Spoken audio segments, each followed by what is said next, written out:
Welcome to the Global Journalism Seminars. This is The Briefing. In just over a month's time, the Summer Olympics will return to Paris for the first time in 100 years. Thanks to the integration of advanced timing systems and AI-driven analytics, journalists covering the Paris Olympics will have a wealth of data to analyze and present, offering an opportunity for rich narratives that go beyond the immediate excitement of the competitions. We polled our journalist fellows to ask, which area of data journalism do you think will have the most impact on storytelling during the Paris Olympics? A third said athlete performance statistics and analytics. Only 11% said engaging audiences through interactive features. Our guests today are Alberto, Cairo and Simon Rogers, hosts of the Data Journalism podcast. By day, Alberto is Knight Chair in Infographics and Data Visualization at the University of Miami School of Communication, and Simon is Data Editor at Google News Labs. Their previous work includes leading data visualization innovation at news outlets like El Mundo and The Guardian. We'll ask about opportunities to surprise and delight audiences with data journalism that goes far beyond the medal table. That's The Briefing. Let's begin.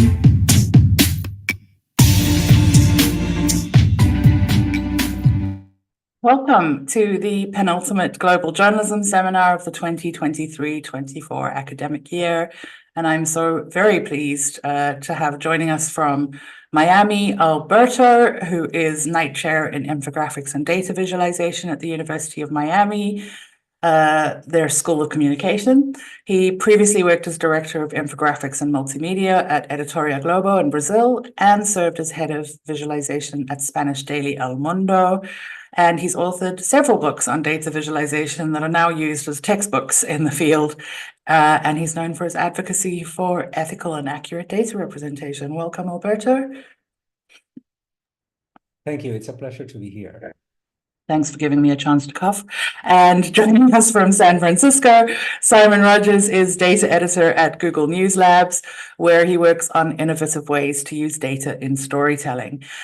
Before that, Simon was the founding editor of The Guardian's data blog, and he once worked at Twitter as data editor.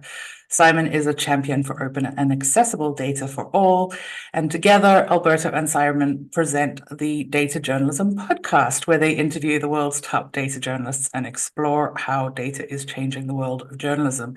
And Simon, we just have to ask for an introduction to our special star guest, who is white and fluffy. What's his name?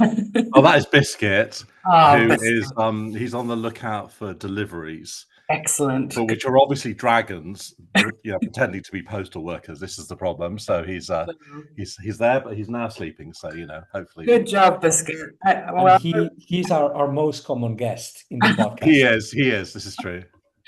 Excellent. All right. Well, let's start for those who aren't familiar with covering the Olympics. Maybe there are people joining us today who are going to be covering their first ever. What kind of data do the games generate, and where do newsrooms get it from? Simon, is this something I could lob in your direction? Absolutely. I can make a pass at it. So because it's complicated, and part of the reason it's complicated is because the IOC owns an enormous data set, which is obviously this real-time feed of Olympic kind of achievement as it happens. And a lot of the newsrooms that the bigger newsrooms obviously have that feed, they subscribe and so on. And so for people like Reuters or Bloomberg, they've got a treasure trove of data like at their hand. And I work at Google, and Google, obviously shows Olympic results as they happen. So that kind of data is there, it's proprietary. If you don't have a big budget, maybe it's harder to get hold of. But there is a ton of other stuff out there, I think, that makes the Olympics particularly interesting for data storytelling, and hopefully we'll get into some of that. Yeah. How much roughly are we talking? Do you know? Oh God, no, that's out of my pay grade. Okay, no problem. But we can probably guess pricey-ish. But you could still start a Google sheet and collect your own data. Well, that's the thing, and I would add that Sometimes the most interesting data about a particular story is not the data directly related to the story, meaning not data related to the performance of athletes, for example, but data that is related perhaps to the socioeconomic elements related to the Olympics. And that type of data can be obtained, I would not say easily, but relatively easily, certainly much more easily than data related to the Olympics. And I think that there are a lot of stories that perhaps could be told connecting the Olympics to the circumstances of the country where the Olympics take place, and also the circumstances of the places where the athletes come from. What's the most creative non-sport story that you've seen told via data? Oh, which one? Who? Oh, sorry. Where to begin? yeah, absolutely. I think that do you want to go first, Alberto? Yeah, I will go first, I guess. Well, that's super difficult to answer because there's so much great work being produced in visualization, not only within the context of the news, but also in other areas. So not to do product placement here, but my most recent book, The Art of Insight, is essentially an exploration of the huge variety of expressions that visualization can adopt, right? The first two sections of the book are titled The Pragmatists, and the second one is about people who try to push the boundaries of data visualization in terms of artistic expression and things like that. And there, I mean, you can find examples of visualization that are absolutely amazing. For example, the one that opens up the book is an exploration of how the COVID pandemic impacted the behavior of a common friend of Simon and I, Shirley Wu, who has collaborated with us in the past, who essentially created this visualization of the photographs that she took before, during, and after the pandemic. And she represented the data related to those photographs using these flower-like visualizations that are extremely expressive and evocative. There are also examples of people who use physicalization to represent data, objects to represent data, who model data on physical space, people who sonify data, transforming numbers into sound and into music, which is an area that Simon and I have explored in the past, helping develop a tool to sonify data called Two-Tone. I mean, I could go on and on and on. I could share my screen and show you examples, but that will take the entirety of the conversation. I think, like, my addition to that would be, particularly in relation to the Olympics, that the stuff that really resonates for me is the stuff that kind of appeals to our humanity. So there are visual artists out there, people like Nadia Brammer, who are really good at producing work that feels accessible and human, that is not, these numbers aren't abstract. And obviously the Olympics, in a way, is the most human data of all, right? Because it's about people's performance. And some of the pieces, the Olympic pieces that I think have really done this, have kind of put you in the athlete's place. So like, could you do what Simone Biles does? Right. You know, those kind of things. Like, how would you do that? How does somebody, do the thing that she does so well? Like, what are those moves? How to make it happen? The physics and geography of it. And I think the Times, in particular, perhaps because of the amazing people who've got working there, are particularly good at that. You've got Sorry, a I was kindly raising my hand. I don't know. Very good. I was just talking, but anyway, so yeah, I mean, what Simon have just described is quite close to something that I had written down here in my notes, which is that the Olympics are intrinsically physical, but we often represent them through graphics that are very abstract and sanitized, like traditional data visualizations, bar graphs, line graphs, maps. And it is not that we need to stop doing that, or there's certainly a place for traditional data visualizations in the representation of Olympics data. But I would like to see more, not necessarily graphics, but representations that try to mimic that physical nature of the event. That's the reason why I referred before to data physicalization. And then, as Simon before mentioned, graphics that try to put you in the place of the athletes. Not only that, but trying to use game-like approaches to the representation of the information. This is not something particularly new, by the way. when I was at El Mundo, and I have a couple of examples here, very old graphics, very old, meaning that they were made in 2004, so 20 years ago, but they still look relatively current. So there were graphics that essentially let you play with the application. So try to shoot the arrow and hit the target or something like that, right? Besides explaining to you that particular sport, then it let you put yourself in the place of the athlete trying to hit the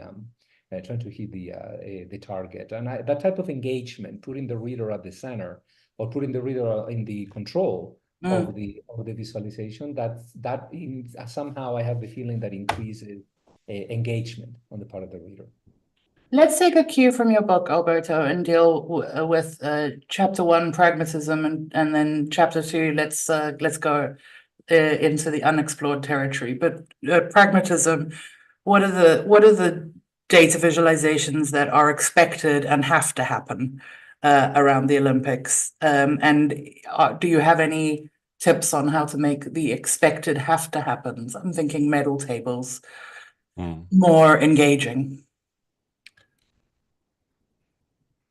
I think that's for you, Alberto, isn't it? Oh yeah. Either of you, please feel free to jump in. I have some thoughts, but Alberto should go first. Go ahead. Yeah, go ahead, Simon. Oh no, well, I was thinking about this because you inspired me to kind of look through a lot of the stuff we did back in the day when I was at the Guardian, and basically, the thing about the Olympics is really it's a set of moments, right? And each of those moments produces expected stuff. So you've got the torch relay, visualizations around the torch relay. There's a ton of data around it. Where is it going? What's the the demographics of the places that the torch is going to, the physical geography of getting it to the location. I think there's a ton of stuff there. And then you've got like one thing we did was how Britain was different when it was hosting the Olympics back to the previous time it hosted Olympics. What's changed about the place? None of this is like Olympics data, right? This is stuff that you could just do stuff with.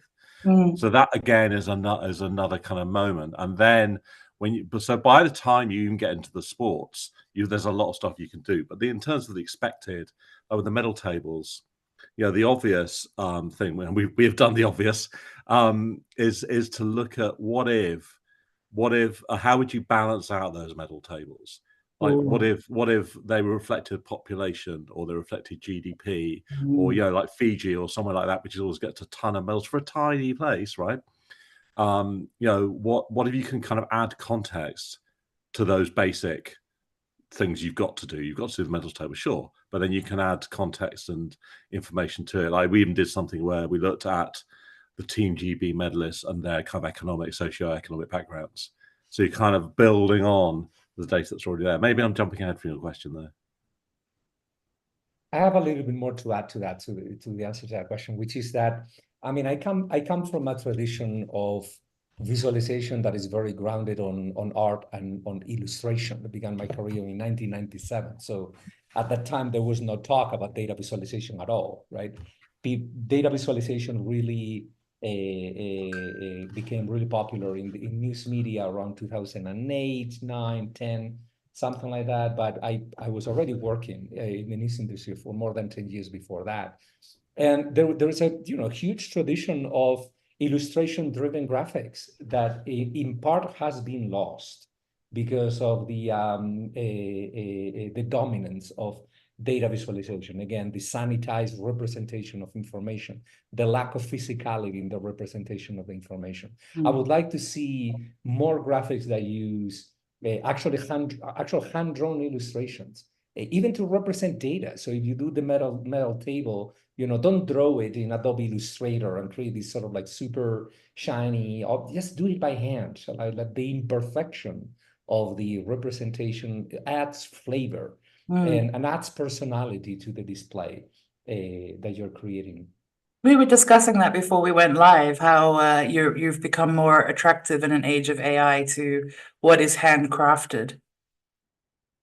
I've always been interested in handcrafted things. I still draw maps by hand, for example, but then I color them in Photoshop. So I use a sort of like half and half in terms of techniques.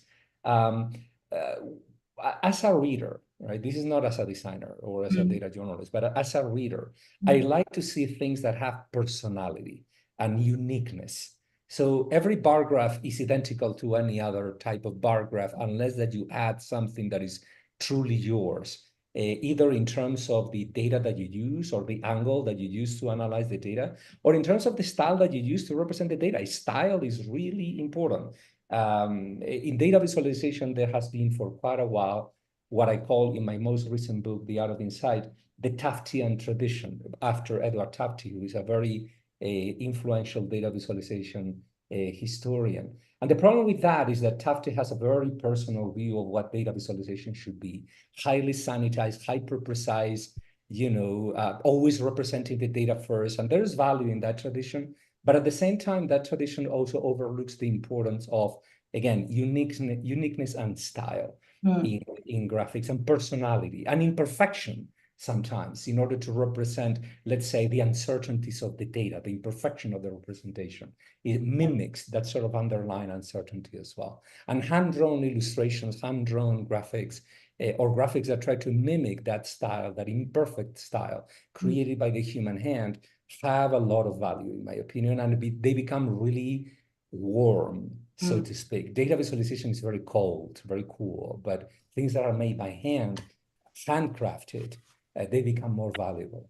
That's such a kind of, I'd be sending +1s emojis to that. It's a problem. Alberto and I agree about a lot of stuff. This is a problem, but that feeling of data being personal and human is so important, because basically, most people, who are you drawing for? Who are you designing? Who are you telling data stories for? Is it for your colleagues because you want to, show off essentially, or is it for your readers and users?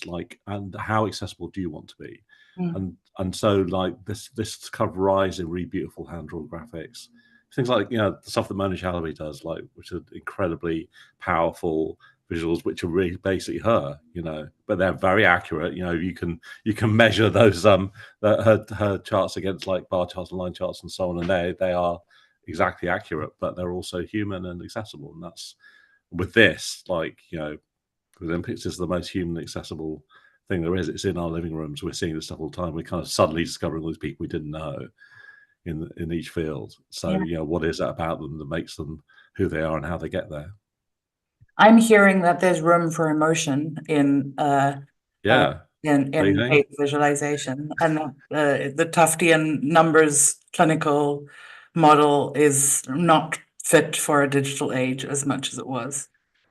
I think there's a tendency to, are you is your work being designed by a computer, or is it being designed by you?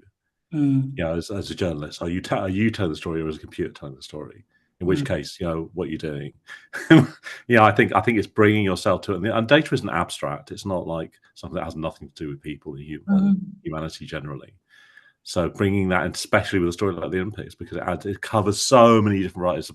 It's about socioeconomics, it's about sports, it's about human achievement, it's about politics, it's about cash. It's about everything.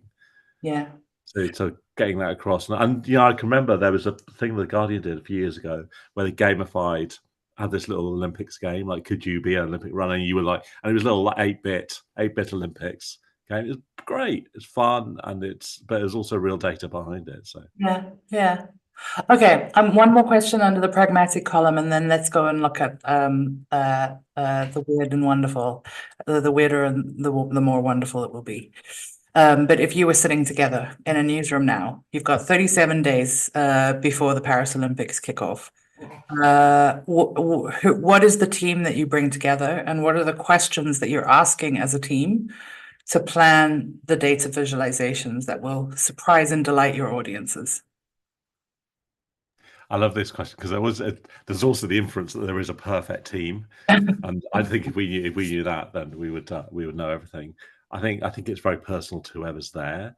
What do you think, Alberto? I think it would be you definitely have to have, people you'd have your John Byrne Murdochs, who are kind of basically visual data journalists. I think you'd have to have a coder and a designer and somebody who's good good at Python and everything. What do you think about it? What am I missing? Yeah, I mean, a couple of developers, obviously, to deal with the coding. I mean, it all depends.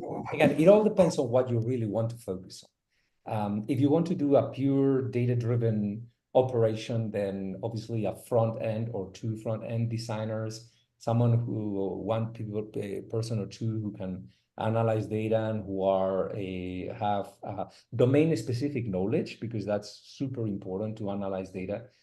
You cannot analyze data in the abstract. You need to know where the data comes from, what is generated, what is being represented, who is being counted. So you need analysts who have that type of knowledge. And backend, again, developers, you need developers as well. But again, it greatly depends again on what the type of graphics that you want to create. For example, if the team were mine, I would add one or two visual artists who can add this flavor, this style, this personality to the representation of the data. And by visual artists, I mean people who draw and who paint or who model and who can bring new ideas to the table, something that has not been done before, or people who do sculptures. I mean, I don't know, it might be possible to do data sculptures of all these things. It's like try to bring people, again, creatives who can help us, again, push the boundary a little bit. And then obviously you need reporters. So you need people with a journalistic eye. Now, this doesn't mean that you need, I'm talking more about tasks rather than people. It might be possible that a person is really good as a developer and also as a front-end designer, and then that person can fulfill two different roles at once. Okay, so in this complete Narnia world that we're Can I just add to that though? Yeah, go on, Simon. Sorry, Ken.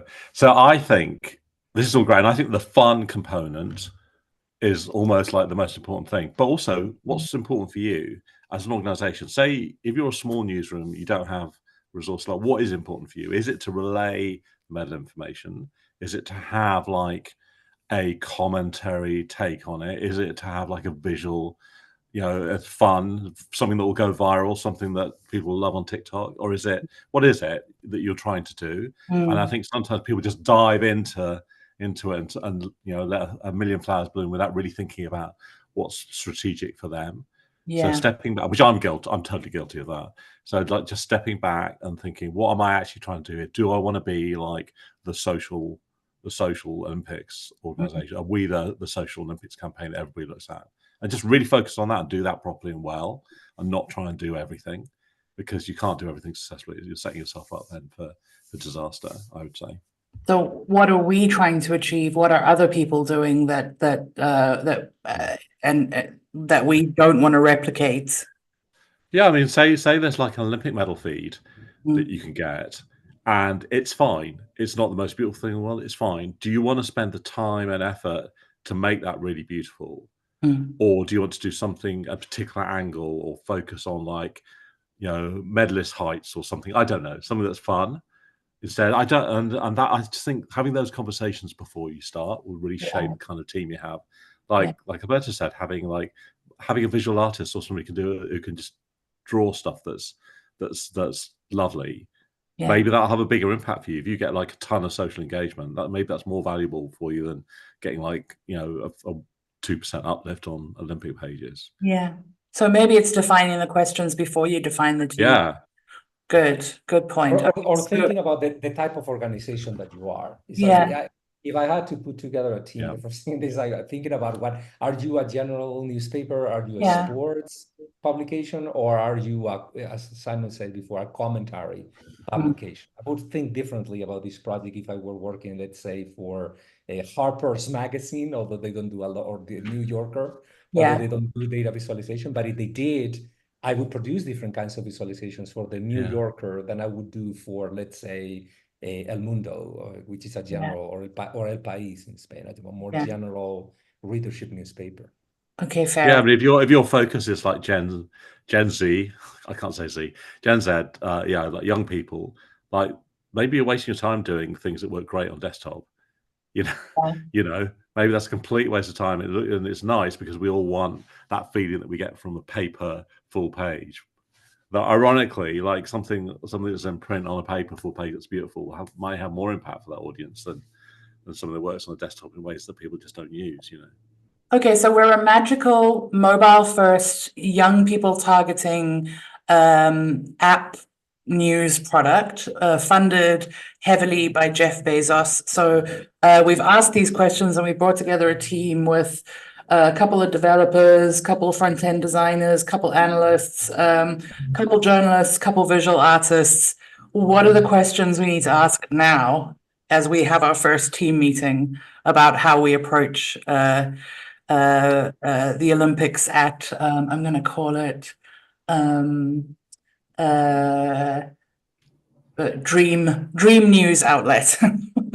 I think there is something to thinking about what can I do right now that's going to Yeah. have an impact now. Why do obviously the stuff we're going to be doing down the road, but you kind of want to establish yourself as the place people go to for whatever that kind of, maybe it's that global youth focused Olympic journalism or whatever it is. If you want to establish yourself as that, what can I do on those grounds now? What can I do that's simple but effective?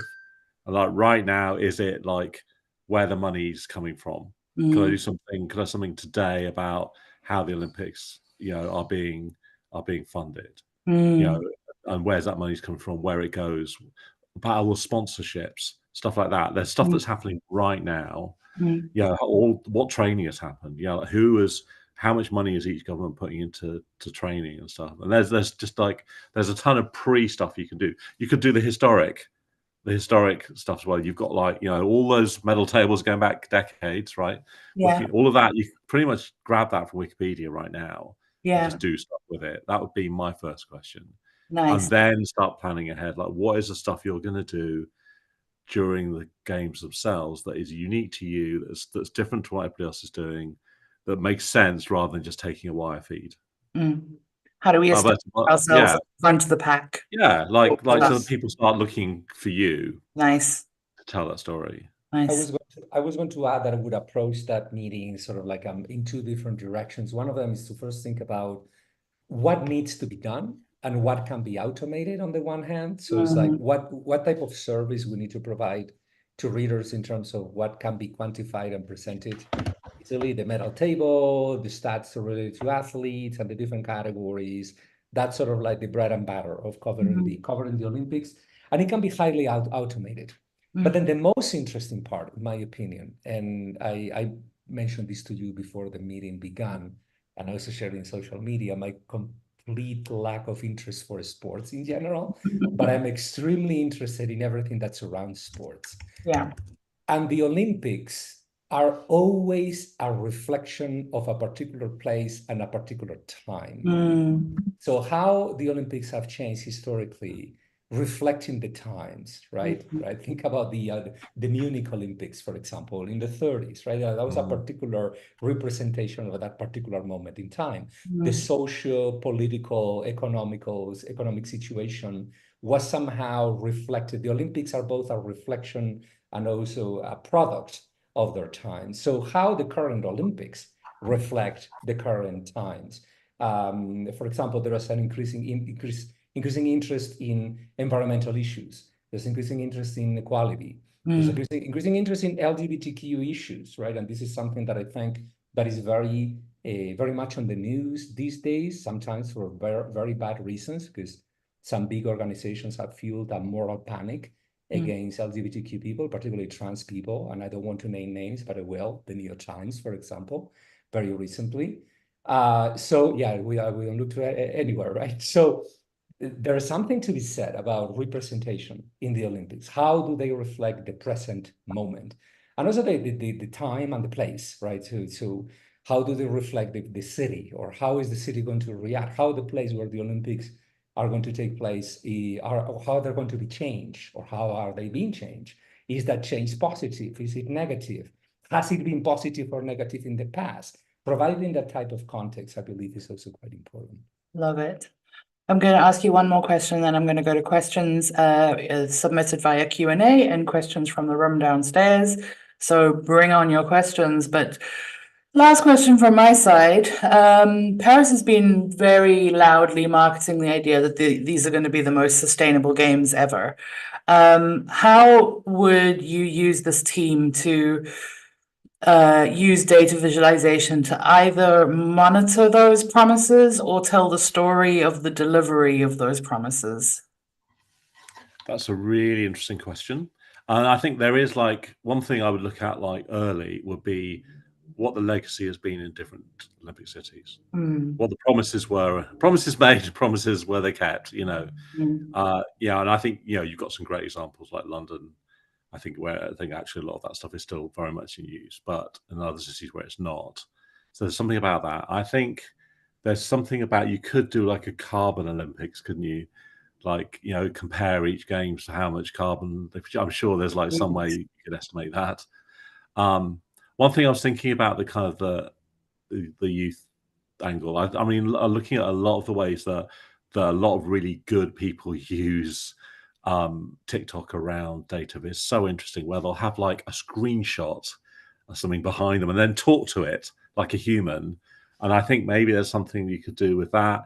There's also, I wonder if there's a way, if you had the money, say you like the New York Times, right? And money's not an issue.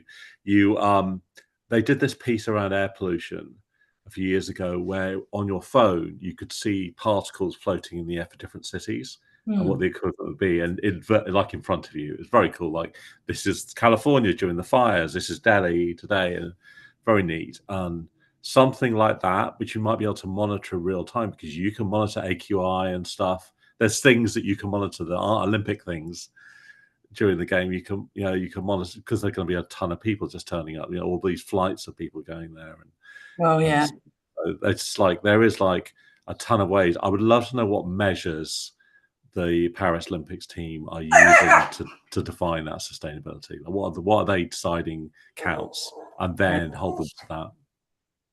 Yeah. I think that Biscuit didn't like that idea. Yeah, he's not a big fan of pollution.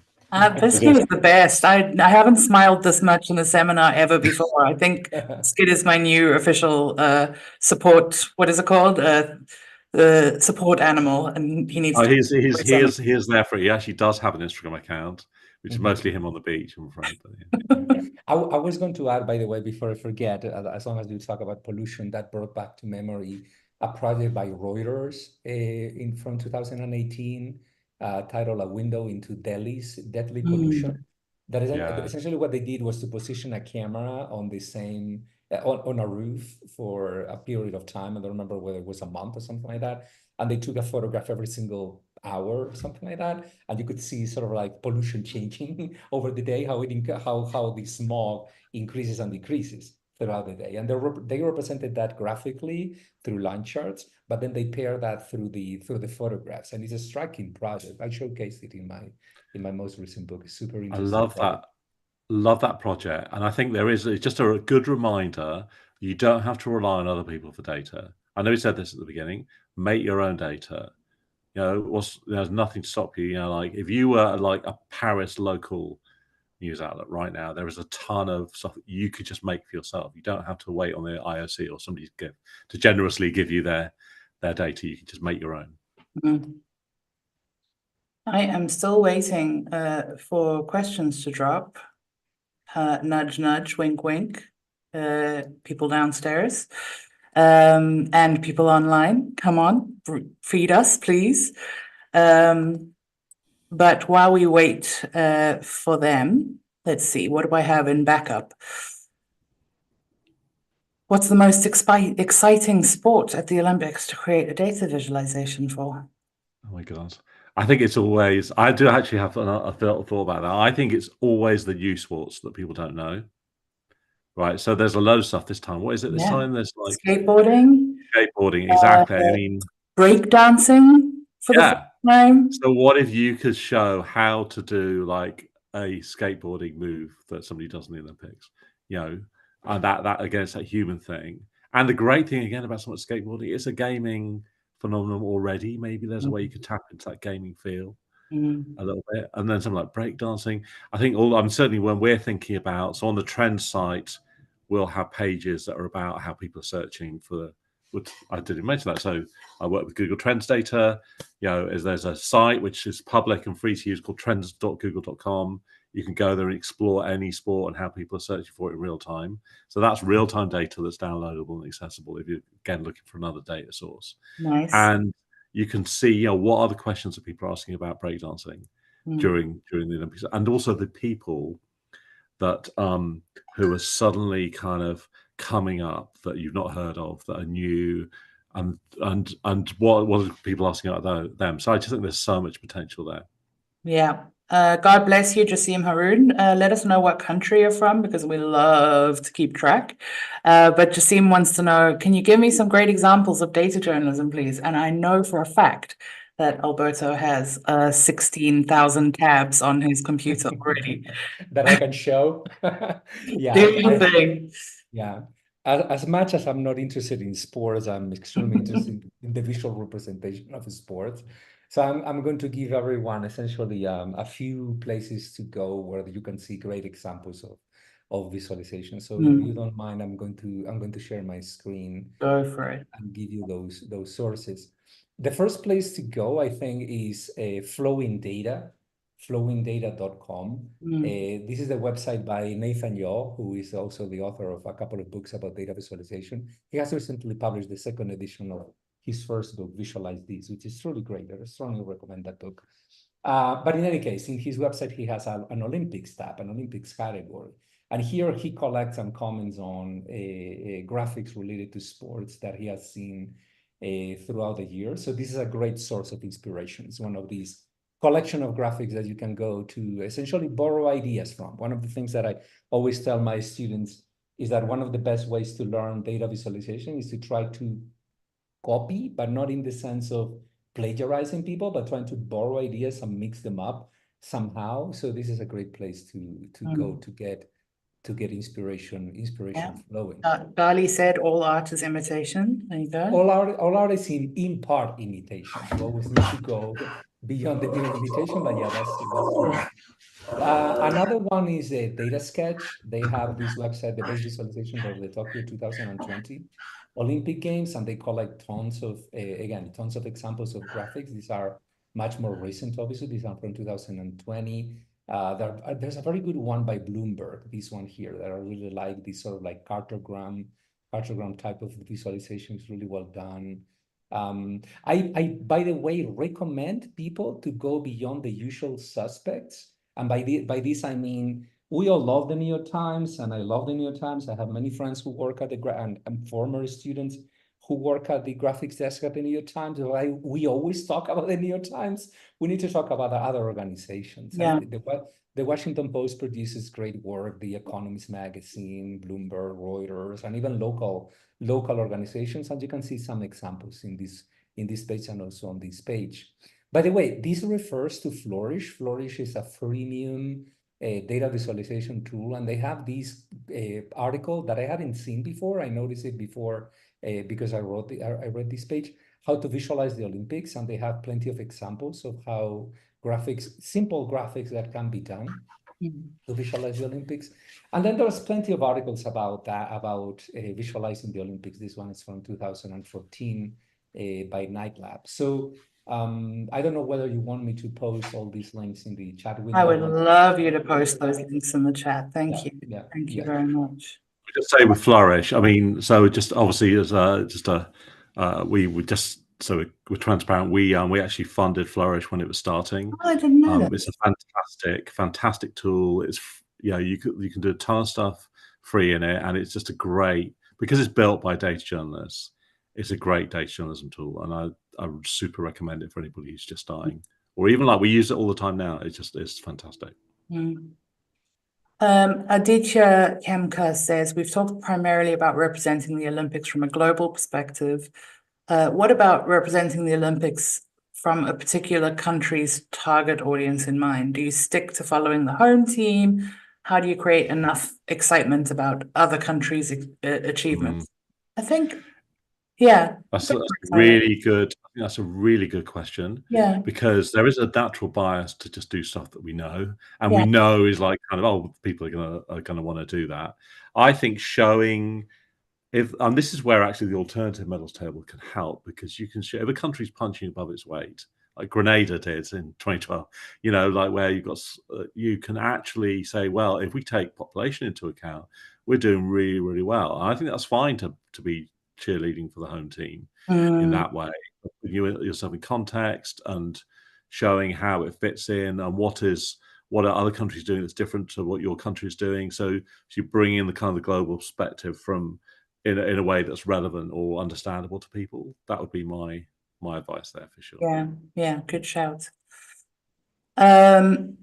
Alexander Malyarenko, along the same lines as the previous question, but while we're on the sharing links portion, can I just flag to you, Alberto, that the links you shared only went to the panelists, and we just want to everyone. Potentially, if you can change, and while we're on that, Alexander Malyarenko goes, what are the most accessible and preferably free online visualization platforms that you would recommend to a novice journalist for creating sports infographics for the Olympics? So free, completely free and open source, I would say row graphs. I was actually typing the answer to that question.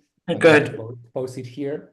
But row graphs, and I can post a link to row graphs, is an excellent free and open source tool for data visualization. It was created by a team at Politecnico di Milano, the university. And then Flourish, which we have just mentioned, is freemium, meaning that you can use it for free. It's only that the Flourish logo will appear and in your graphics, and the graphics will not be hosted in your servers. They will be hosted in Flourish's servers. If you want to use the full version, then you need to pay for it. There's another tool called Data Wrapper, which is also pretty excellent. It's a great, super simple to use data visualization tool. It's not completely free. But then, I mean, there will be a moment in which after you have used these tools, by the way, these are tools that I use in my own classes. My classes are introduction to data visualization. So we use anything from Data Wrapper to Flourish to row graphs, Adobe Illustrator, which is a design tool. But then there is a point in which you need to further customize your graphics, and then you need to start learning a little bit of code. So if you want to produce interactive visualizations for the web, you need to learn HTML, CSS, JavaScript, and in particular a library called V3. But I'm a huge fan of the R programming language. It's a great language for visualization and data analysis. And there are tons of free resources online. I actually mentioned in my response there a book written by Hadley Wickham, who is also responsible for many of the developments in the R programming language. And the book is titled R for Data Science. That's the best intro to R that I have seen. There are many. And there's so much visualization you can do in R. It's amazing, isn't it? Yeah. You can create interactive visualizations with R. They have like extensions to add JavaScript to it. It's a rabbit hole. Once you start learning R, it's like it's absolutely incredible. How do you feel about Canva? Well, Canva owns Flourish now. Yeah. So obviously they've got Flourish, which is a fantastic tool. So. And kind of teeing up for the next question, how do you feel about mid-journey-ish generative products for use in this kind of venture? I think so. I thought about this a lot, partly because obviously I work at a company that does a lot of generative AI work. It's a huge part of what Google does. And my advice would be to focus on what's, like I think the stronger you get, the strongest results out of AI when you're asking for opinions on things, not for like, who was the first person to do X. I think I'd think you can work that out yourself.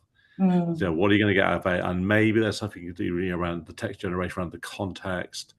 Like, tell me about skateboarding. Well, skateboarding is, when you've got so many sports, there's things you can do there. In terms of the visual side of AI, I don't know. I think I think that's maybe where you'd have fun with it. You could say at this stage, because we're still pretty early on in this journey. So could it be like I want to look like, what training would I have to do to look like Michael Phelps? Or how would you create the perfect swimmer? the perfect gymnast. You know, the stuff, and maybe there's stuff you can do there. There's a piece that ProPublica did a few years ago about workers. This is relevant. I promise. Workers' compensation, where it showed how much you got paid for different bits of your body, and you could play around with the numbers and stuff, and that changed the visual. So maybe there's stuff like that we can bring that AI into something else you're doing, so it's complementary. And I think using it as complementary is, to my mind, the smartest way. And then there's using AI to just like process a ton of documents. So you've got document dump. You know, there's a Google tool called Pinpoint, which is kind of amazing at just going through tons of documents and helping you analyze them. Nice. That's the more traditional data journalism and AI approach. But yeah, I think that answers your question, Francisco Petrego. But please, I will add a little bit to yeah, it. go for it. I will refer to the old saying that journalism is a discipline of verification. And so essentially, it's like I see generative AI not that differently to the way I see older technologies, such as Photoshop, for example. When Photoshop appeared like 30 years ago, something like that, there was all this talk about there's not going to be a need for photo editors anymore because now everybody is going to do this, whatever. Yeah, sure. I mean, many photo editors are not working anymore in the news industry, but the tool doesn't substitute the person. The tool is an accelerator of what a person can do. So I see generative AI as an extension of our cognition, the same way that I see any other tool. I would discourage people to use it right now to generate images. You can get inspiration from things that you can get for generative AI, but that doesn't substitute the need for verification and your own hand and your own brain applying some critical work to the creation of those images. The models right now are too crude to be trusted, both on the side of generating documents or data and on the side of generating images. It's great, again, to accelerate your process. I have used AI tools to generate code, and that accelerates my workflow. But at the end, I need to read the code and test the code and make sure that it does what I want to happen. Thanks, Alberto. Let's go downstairs to Sina from Denmark, who has a question. Oh, zoom in and unmute. Here we go. Gonna ask you. There you go. Go for it, Sina. Hi, thank you for an interesting talk. I was just curious about, since the Olympics is an international event, do you sometimes collaborate between media outlets and big projects? And yeah, how does that go on? Have you seen any collaboration? Not me. I mean, I've been a professor for quite a while, so I have not participated in Olympics-related projects recently, other than projects done with Google, visualizing Google Trends data. I'm not aware of collaborations. What about you, Simon? Yeah, I mean, I think there is a ton of potential there. You could really see where you've got a lot of small newsrooms. Maybe they only have one person working on data stories. Maybe they can kind of pull together. And I would be surprised if stuff like this isn't happening in Paris, just because I think the European journalists are very good at finding projects to work on. Data journalists, that is. There's a kind of collegiality to data journalism, which I think doesn't exist in other forms of journalism, partly because often people are just working on their own. So they tend to know their competition really well. So I think ton of potential there. I haven't seen a lot of it. I think because it's like elections, election results. People are kind of like these are big projects for any user, so that everybody kind of gets into it and just gets on with it. But then you've got the stuff around, say, elections or around the Olympics, which could be really interesting. Like I think looking at the IOC or going back over financial records, things like that, where it would make sense to collaborate collectively. Yeah, the potential for an Olympic-based Panama Papers event happening in the press room is absolutely. There may be, who knows already. So who knows? More power to you wherever you are. Charlie, can we go to you for a question from the UK? And there you go. Hi, thanks so much. I just had a question about maybe some of the more difficult projects that you have both worked on due to kind of constraints with data. Just because I'm thinking of my own project perhaps where there isn't much to work with. And I'm curious to know, like, yeah, if you guys have any examples where you've had to sort of battle through. I mean, I have one. It's a bit old now, but when I was at the Guardian, I was there during the riots in 2011, and there, what we wanted to do was we wanted to get the court cases to find out who was going to court for those offences, like where people, kind of get a rough idea of where people came from, whether there's like any kind of socio-economic factors. And even though courts data is supposed to be public, they were going to charge us basically to use the data. So they would say, we'll charge you £15 a name. This is hilarious.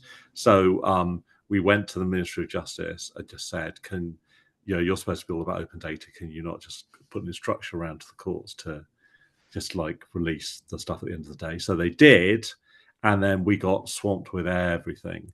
So every case, not just cases that were riot related, we had to kind of get a team of journalism students together to kind of pour through them. So it's like, and there's lots of kind of examples of that in data journalism. Like, I mean, but I would say, like, maybe the project, and if you want to mail me or whatever, I'm happy to see if there's any advice I can give. Although I might know somebody who probably knows more than me. But with everyone like that, I found it's better. You've got one step at a time. You kind of start with this mountainous thing that is going to be hard to get.